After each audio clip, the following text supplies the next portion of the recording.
नमस्कार दोस्तों, मैं आपका दोस्त सागर कुमार राव स्वागत करता हूं आप सभी का आपके अपने YouTube channel study civil classes में। दोस्तों, उम्मीद करता हूं कि आप सभी बिल्कुल स्वस्थ होंगे, मस्त होंगे।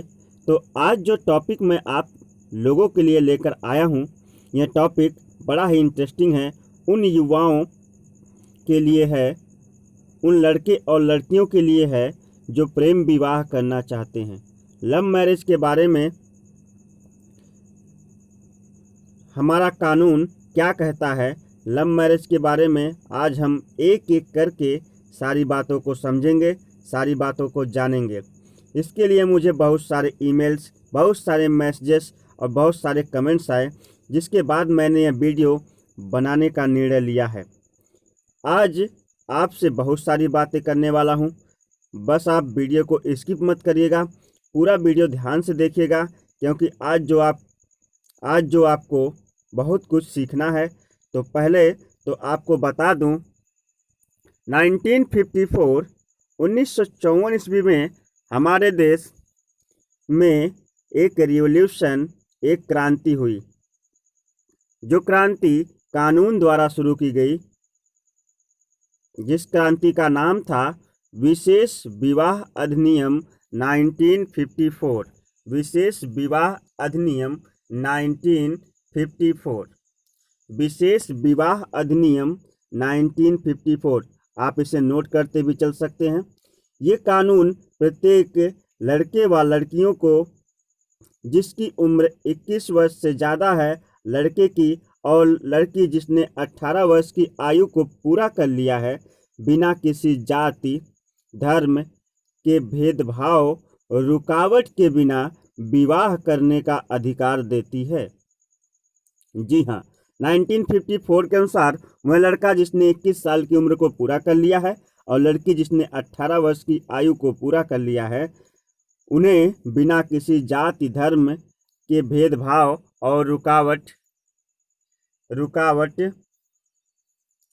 के जो है वे अपना विवाह कर सकते हैं। ठीक है ना। एक बात और आपको बता दूं, बहुत ही इम्पोर्टेंट बात है। विवाह का अधिकार एक मानव अधिकार है। विवाह का अधिकार एक मानव अधिकार है। मैं एक बार फिर से रिपीट कर रहा हूं, विवाह का अधिकार एक मानव अधिकार है। Right to marry is a human right. जी हाँ, right to marry is a human right.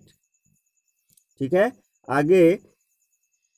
और ये हमारा फंडामेंटल राइट्स भी है दोस्तों। फंडामेंटल राइट्स यानी हमारे मौलिक कर्तव्यों में भी जो है, मौलिक अधिकारों में भी विवाह जो है शामिल किया गया है। ठीक है। और मानव अधिकारों का सार्वभौमिक घोषणा पत्र, मानव अधिकारों का सार्वभौमिक घोषणा पत्र, universal declaration of human right 1948। जी हाँ, मानव अधिकारों का सार्वभौमिक घोषणा पत्र कह रहा कि जो 1948 में लाया गया था, और उसके 1948 में जो है उसके अनुच्छेद 16 में विवाह को एक मानव अधिकार के रूप में बताया गया है। जैसा कि मैंने अभी आपको बताया कि विवाह का अधिकार एक मानव अधिकार है। तो बहुत सारी बातें होंगी आपसे, विवाह कौन कर सकता है, कौन लोग आपस में विवाह नहीं कर सकते हैं, लव मैरिज करने के लिए क्या करना होगा, किसके सामने आवेदन देना होगा, कोर्ट मैरिज कैसे होगी, विवाह अधिकारी कौन होता है, बहुत सारे कॉम्प्लिकेशंस है इस कानून में। तो इससे रिलेटेड आज हम 1 बाय 1 करके बहुत सारी बातें सीखेंगे, समझेंगे, एक के बाद एक करके विशेष आज हम सारी बातें जानेंगे। और विशेष विवाह अधिनियम 1954 में क्या प्रावधान है कोर्ट मैरिज के बारे में और प्रेम विवाह के बारे में। तो आइए आज हम ये सब जानेंगे। तो ध्यान से सुनिएगा और ध्यान से जो है सारी बातों को आप अगर चाहते हैं तो नोट करते चलिए। कह रहा कि इस पूरे लेक्चर को जो चीज़ें हम आपको बताएंगे आप उसे नोट कर सकते हैं। अगर आप एडवोकेट हैं तो आपके लिए लेक्चर काम का है ही। अगर आप समाज सेवक हैं तो यह लेक्चर आपके बड़े काम का है। और अगर आप किसी प्रेम संबंध में हैं और प्रेम विवाह करना चाहते हैं या प्रेम विवाह करने के बारे में सोच रहे हैं तो यह लेक्चर आपके और भी ज़्यादा काम के हैं। और यदि आप स्टूडेंट्स हैं तो स्टूडेंट्स के लिए ये लेक्चर इसकी जानकारी के लिए बहुत ही ज़्यादा जो है इम्पोर्टेंट है, क्योंकि कानून की जानकारी, मैं हमेशा कहता हूँ, कानून की जानकारी आपको शक्तिशाली बनाती है, आपको एम्पावर करती है। तो आइए जानते हैं। और इससे पहले कि अगर हम कुछ जानें तो जानते रहिए अपने देश के कानून के बारे में। और इस चैनल से जुड़कर बस आपको इतना करना है कि स्टडी सीबीएल क्लासेस को केवल इस चैनल को लाइक करना है और सब्सक्राइब करना है और इस वीडियो को ज़्यादा से ज़्यादा शेयर करना है। तो चलिए हम जानते हैं इस कानून में महत्वपूर्ण प्रावधान क्या क्या हैं, वन बाय वन। विशेष विवाह अधिनियम, अब ध्यान से सुनिएगा। विशेष विवाह अधिनियम अंतरजातीय और अंतरधर्म विवाह से संबंधित है। विशेष विवाह अधिनियम अंतरजातीय और अंतरधर्म से विवाह से संबंधित है। अंतरजातीय विवाह में दो अलग अलग जातियों से संबंधित लोगों के बीच विवाह की प्रक्रिया को संपन्न किया जाता है। अंतरजातीय विवाह में दो अलग अलग जातियों के बीच जो है अलग अलग जातियों से संबंधित लोगों के बीच जो है विवाह की प्रक्रिया को संपन्न किया जाता है। इस अधिनियम में हिंदू, मुस्लिम, ईसाई, सिख और जैन और बौद्धों के विवाह को शामिल किया गया। जी हाँ, ये आपस में विवाह कर सकते हैं। हिंदू, मुस्लिम, ईसाई, सिख, जैन और बौद्ध, इनको विवाह में शामिल किया गया है। यह अधिनियम वर्तमान में भारत के हर राज्य में लागू होता है। जी हाँ, यह अधिनियम पहले जम्मू और कश्मीर में लागू नहीं होता था, लेकिन अब वहाँ भी लागू होता है। विशेष विवाह अधिनियम न केवल विभिन्न जातियों व धर्मों से संबंधित भारतीय नागरिकों के लिए है, बल्कि उन नागरिकों के लिए भी है जो भारतीय हैं और विदेशों में जाकर बस गए हैं। ठीक है ना, ये नियम उनके लिए भी क्या है, लागू होता है। ठीक है, इस नियम में कुछ महत्वपूर्ण बातें यह है कि सबसे पहला तो यह है कि नंबर 1, ध्यान दीजिएगा, जो मैं पहली बात आपको बताने जा रहा हूँ कि शादी के पहले वर्ष तलाक पर प्रतिबंध लगाया गया है। जी हाँ, यदि आपने नई नई जो है लव मैरिज या प्रेम विवाह किया है तो आप पहले वर्ष जो है तलाक नहीं ले सकते। शादी के पहले वर्ष तलाक पर प्रतिबंध लगाया गया है। विशेष विवाह अधिनियम के विवाहित किसी भी युगल को इस अधिनियम के अनुसार और इस प्रावधान के अंतर्गत विवाह का कोई भी पक्षकार 1 वर्ष की समय सीमा समाप्त होने से पहले तलाक हेतु न्यायालय में अर्जी याचिका नहीं लगा सकता है। परंतु यदि ऐसे मामले में जहां माननीय न्यायालय को यह लगता है कि याचिकाकर्ता द्वारा असाधारण असहनीय कठिनाइयों का सामना किया गया है या प्रतिवादी द्वारा असाधारण भ्रष्टता दिखाई गई है, तब तलाक याचिका को जारी रख सकता है। जी हाँ, कहने का मतलब ये है कि मान लीजिए लड़की या लड़का कोई ज़्यादा प्रताड़ित हो रहा है और इतना ज़्यादा प्रताड़ित हो रहा है कि वह जो है पीड़ा उससे असहनीय है, तो ऐसी स्थिति में लड़का या लड़की जो कि परेशान है वह जो है अदालत में याचिका दायर कर सकता है। और अगर तब तलाक की जो है याचिका को जारी रखा जा सकता है। माननीय न्यायालय तब जो है हो सकता है तलाक के अर्जी को सुने। लेकिन यदि न्यायालय को यह पता चलता है कि प्रतिवादी द्वारा तलाक की याचिका दायर करने हेतु न्यायालय को भ्रमित किया गया है, तो न्यायालय द्वारा धारा 29 यानी धारा 29 के तहत 1 वर्ष की अवधि समाप्त होने के बाद ही आदेश को प्रभावी कर सकता है। न्यायालय 1 वर्ष की अवधि समाप्त होने के बाद भी आदेश को क्या कर सकता है, प्रभावित कर सकता है। जब 1 वर्ष बीतेगा तभी जो है वह आदेश क्या होगा, प्रभाव में आएगा। प्रश्न यह है कि देखिएगा दोस्त, अब एक एक प्रश्न के माध्यम से मैं आपको सारी बातें समझाऊंगा। प्रश्न यह है कि क्या पुनर्विवाह किया जा सकता है, क्या पुनर्विवाह किया जा सकता है। ध्यान दीजिएगा, जब विशेष विवाह अधिनियम के अंतर्गत पंजीकृत व्यक्तियों में पुनर्विवाह का सवाल उठता है तो यह बात हमेशा ध्यान रखी जानी चाहिए कि जहां विवाह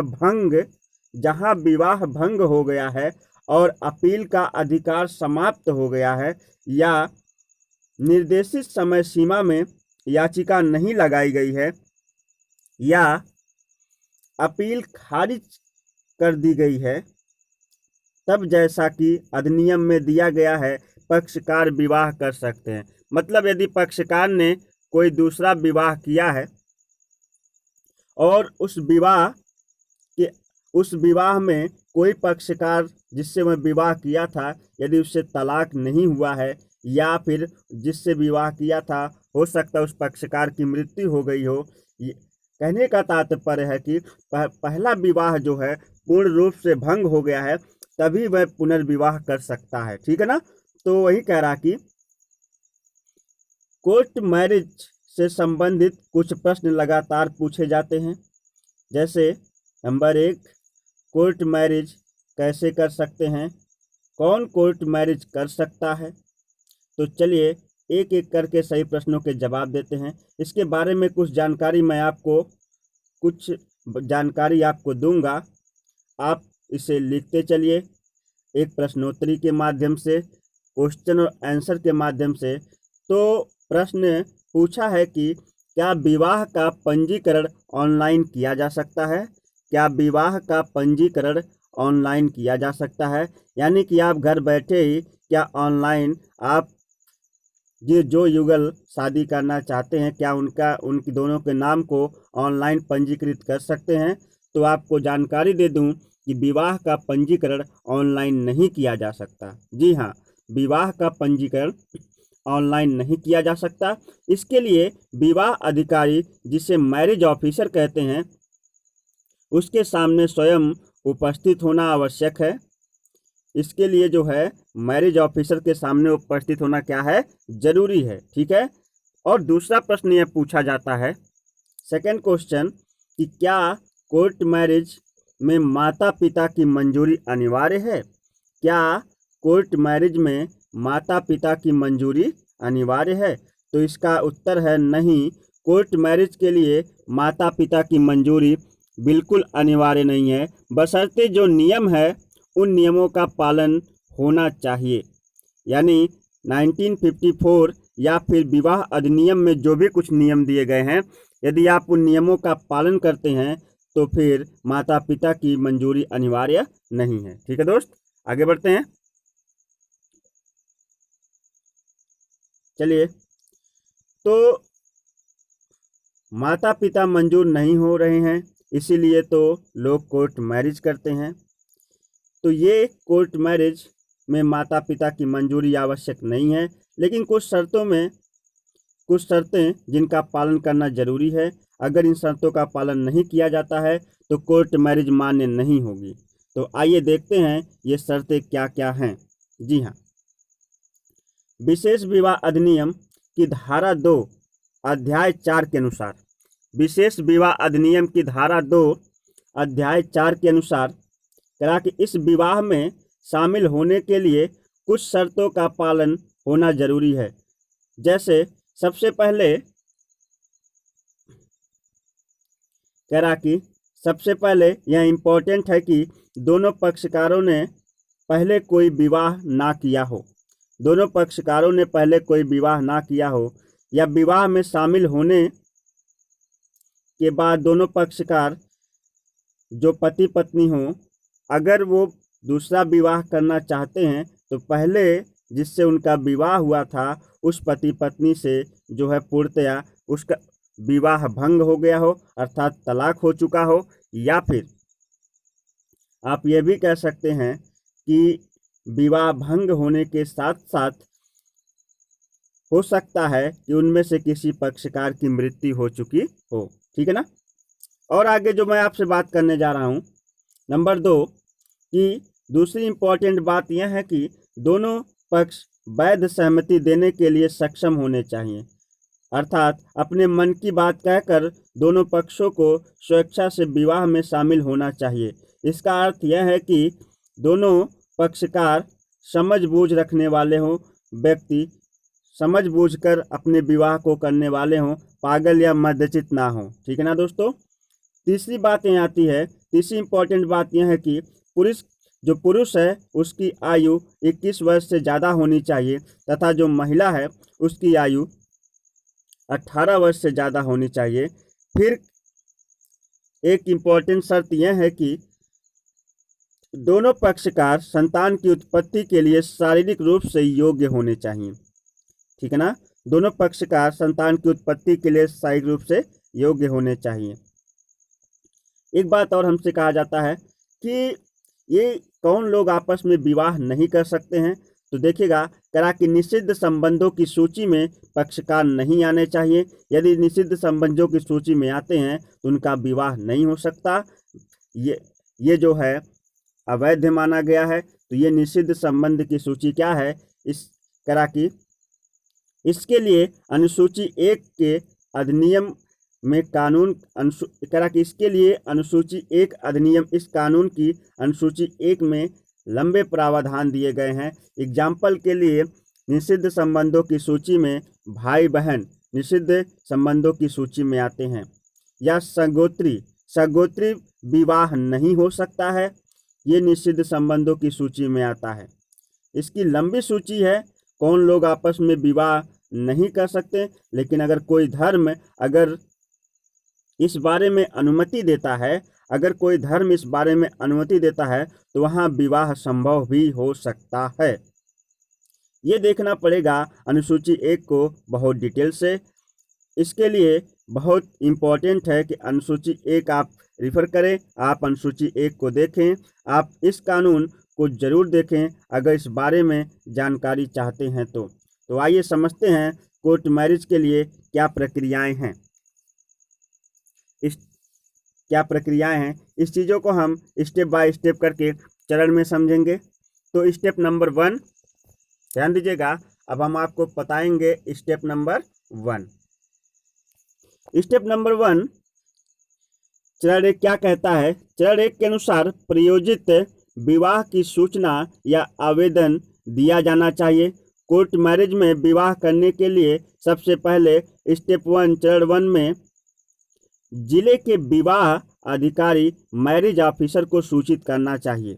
जी हाँ, चरण 1 कहता है कि अगर प्रेम विवाह करना है तो सबसे पहले जो सूचना है वो जिले के विवाह अधिकारी मैरिज ऑफिसर को सूचित करना होगा। प्रश्न पूछा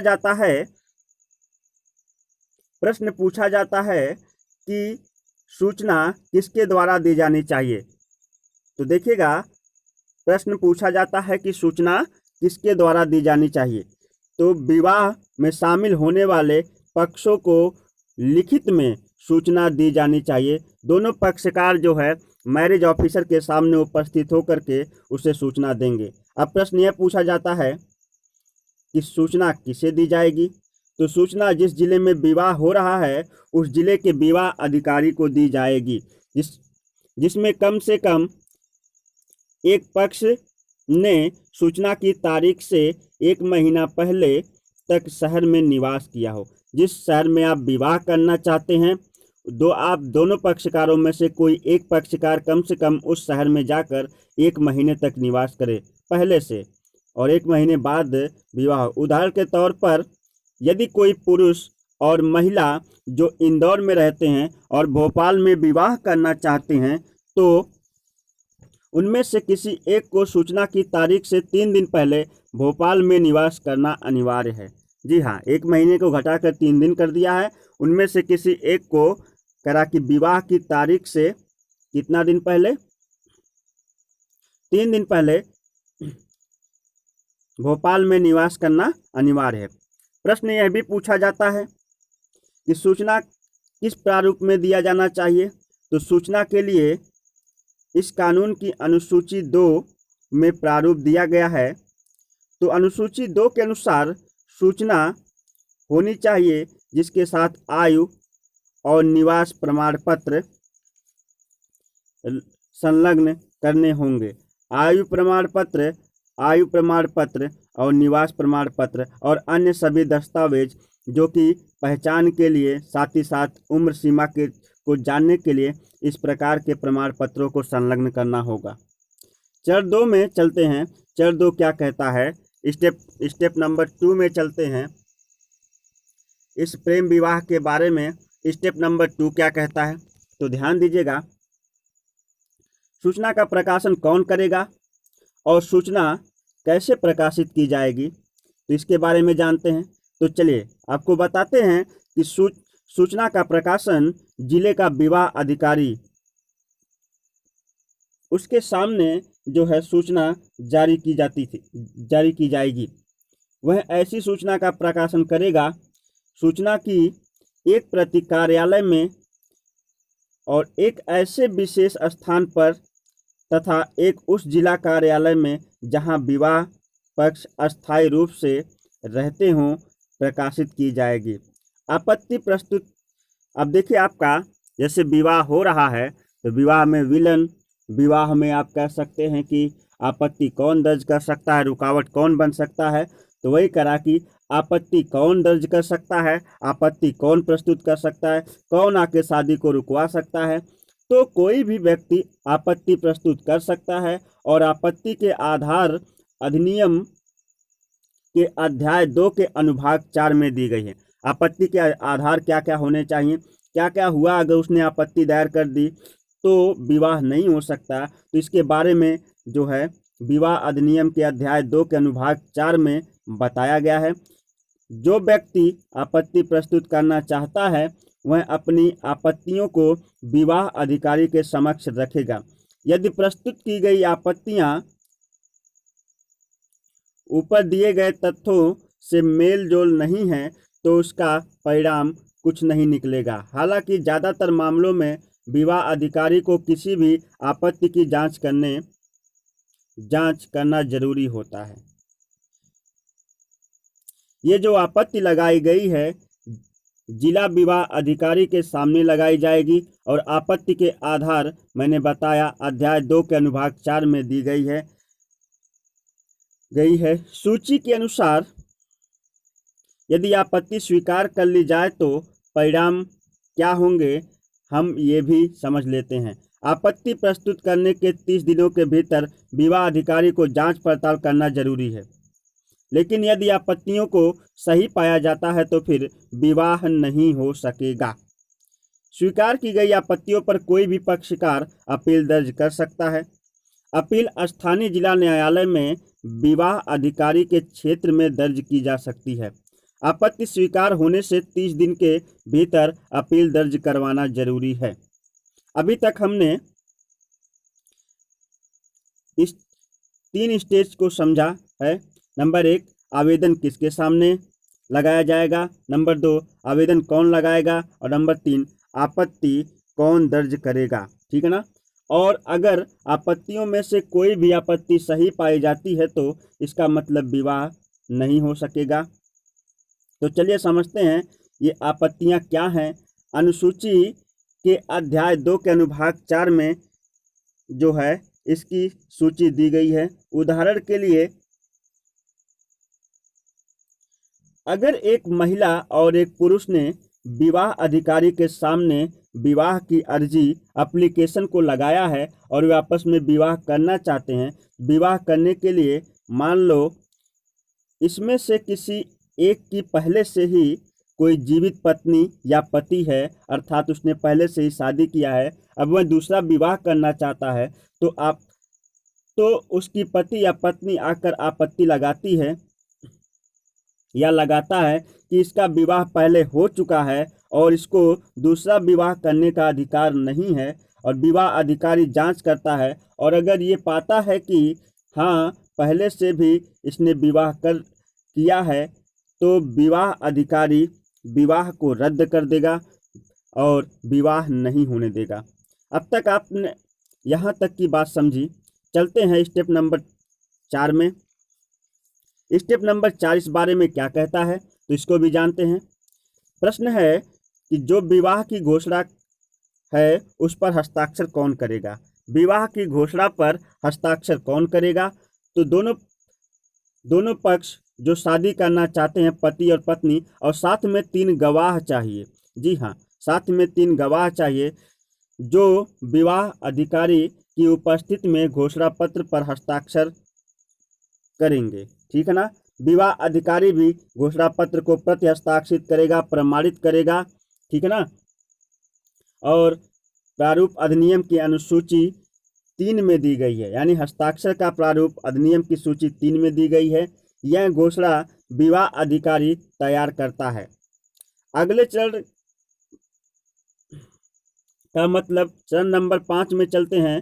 तो इसमें प्रश्न पूछा जाता है कि विवाह का स्थान क्या होना चाहिए, अर्थात कौन से स्थान पर विवाह होगा। तो विवाह का स्थान यह विवाह अधिकारी का कार्यालय हो सकता है।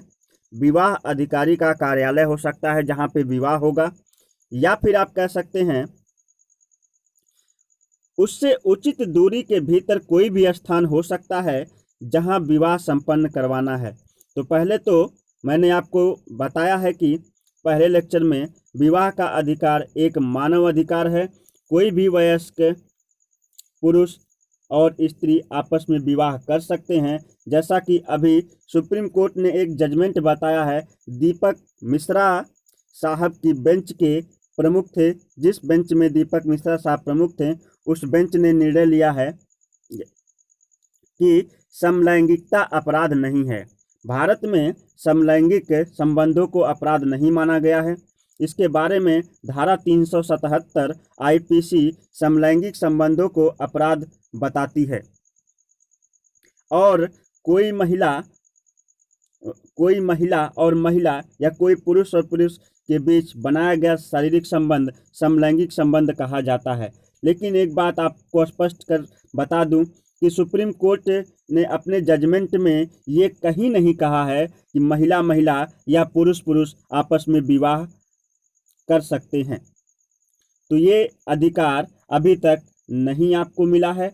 जो कंडीशन है वो कंडीशन एक ही है कि महिला की एज 18 वर्ष या उससे अधिक होनी चाहिए, और पुरुष की एज या उम्र जो है 21 वर्ष या उससे अधिक होनी चाहिए। और महिला और पुरुष, आगे चलते हैं, और महिला और पुरुष ही इस विवाह के संबंध में बंध सकते हैं। तो ये बात आपको स्पष्ट समझ में आ जानी चाहिए। अगला क्वेश्चन है, क्या इसके लिए कोई जाति का बंधन होता है? तो इसका उत्तर है नहीं। फिर प्रश्न पूछा जाता है, क्या इसके लिए धर्म का बंधन है? बिल्कुल नहीं। और आपकी जानकारी के लिए बता दूं, मानव अधिकार संरक्षण अधिनियम 1993, मानव अधिकार संरक्षण अधिनियम 1993 का जो कानून आया है वो भी इस अधिकार का संरक्षण करता है। आपको ये भी बता दूं कि सुप्रीम कोर्ट भी आपके अधिकारों का संरक्षक है। यदि आप जो है प्रेम विवाह करना चाहते हैं तो कानून भी आपके साथ है, क्योंकि आर्टिकल 21 में विवाह का अधिकार एक मूल अधिकार बताया गया है, और कानून का यह अधिकार बनता है कि आपके मूल अधिकारों की रक्षा करे।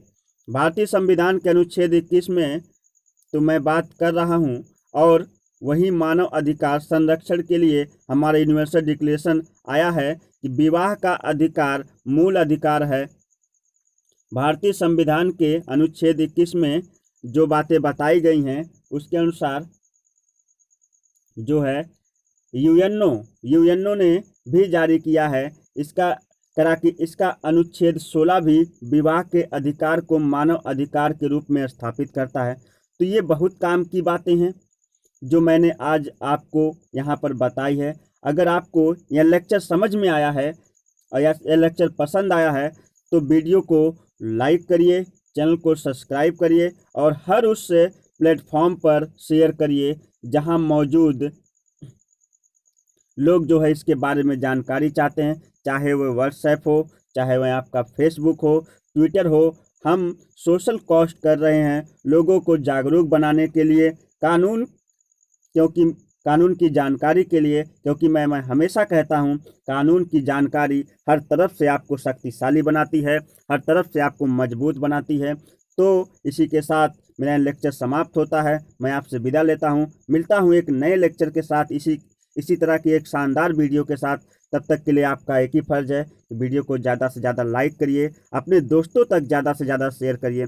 अगर चैनल पर नए हैं तो तुरंत चैनल को सब्सक्राइब करिए, क्योंकि इस प्रकार की कानून की जानकारियां आपको निरंतर मिलती रहेंगी। और अगर आपके मन में प्रेम विवाह से लेकर कोई डाउट है, लव मैरिज को लेकर कोई डाउट है, तो आप जो कमेंट बॉक्स में मुझे कमेंट्स करके पूछ सकते हैं। मैं हर एक प्रश्नों का जवाब देने का प्रयास करूंगा। लेकिन तब तक के लिए चलते हैं। नमस्कार, बाय बाय, जय हिंद।